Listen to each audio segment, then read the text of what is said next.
मैं वो important information share करने वाला हूँ कि आपको डीडी सेट एग्जाम में अपियर होने के लिए, specially if you are from engineering and technology, then आपको कौन कौन से सब्जेक्ट में अपियर होना है, उसका कंटेंट क्या है, उसका फॉर्मेट क्वेश्चन पेपर का कैसा बना रहेगा, तो वो इन्फॉर्मेशन मैं आपसे शेयर करने वाला हूँ। आप मेरे से जुड़े रहिएगा। तो जैसे आप इंजीनियरिंग एंड टेक्नोलॉजी बीटेक और बीई प्रोग्राम में आप सिलेक्ट करते हो तो आपको 2 क्वेश्चन पेपर में अपियर होना है। तो एक जो क्वेश्चन पेपर है उसमें basics of science and engineering, जिसमें बेसिकली ऑल फंडामेंटल्स जो आपने फर्स्ट ईयर में बेसिकली आपने जो स्टडी किए थे, जैसे फिजिक्स है, इलेक्ट्रॉनिक्स, मैकेनिकल और हर डिसिप्लिन के सब उसमें कवर किए गए हैं फंडामेंटल।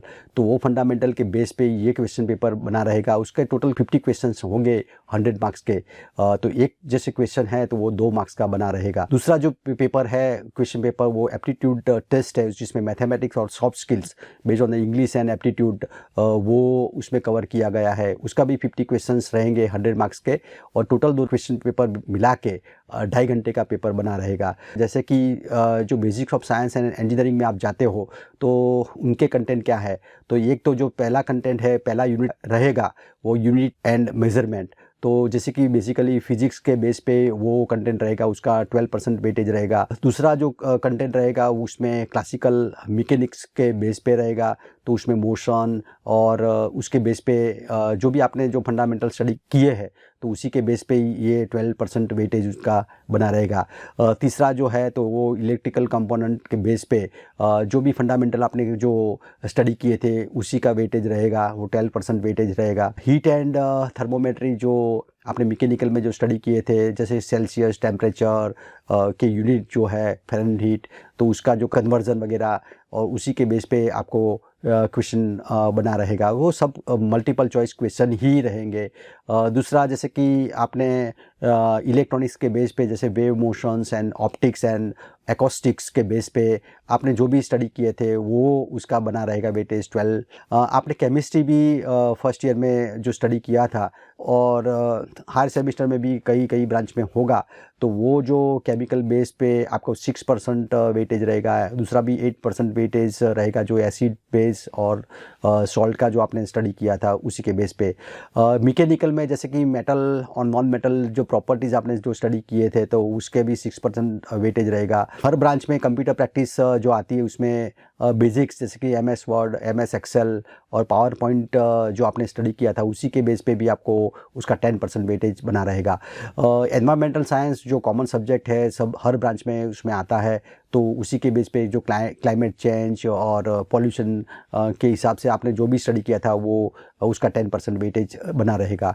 आप बुक्स कौन सी रेफ़र करनी है, तो जैसे कि 10th में आपने जो साइंस आपने पढ़ा था और NCERT की जो टेक्स्ट बुक है वो भी आप फॉलो कर सकते हो।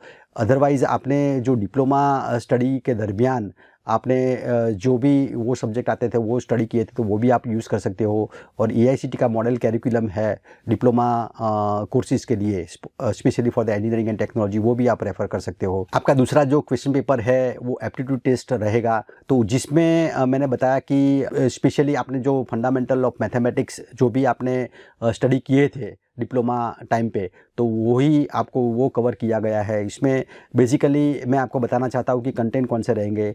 तो एक जो डिटर्मिनेंट एंड मैट्रिसेस जो आपने स्टडी किए थे तो वो उसके बेस पे है।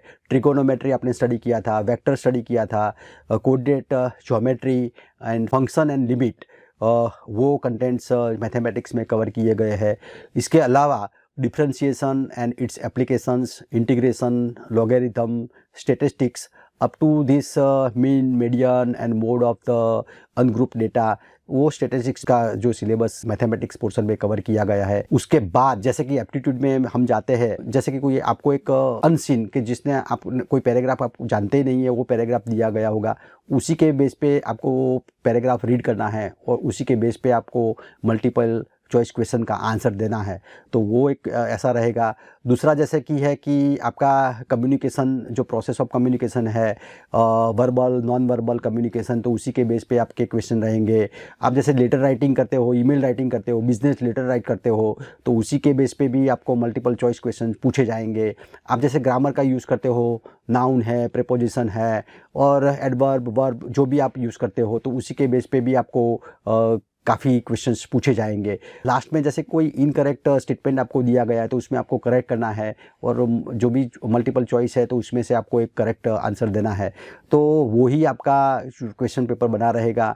आपने जो डिप्लोमा सिलेबस में आपने जो ये सब्जेक्ट आपने पढ़े थे, मैथमेटिक्स और इंग्लिश वगैरह, तो वो आप रेफ़र कर सकते हैं। AICTE का जो मॉडल कैरिकुलम है तो वो भी आप रेफ़र कर सकते हो। This particular note my best wishes to all the students and wish you best of luck for your future endeavour. Thank you.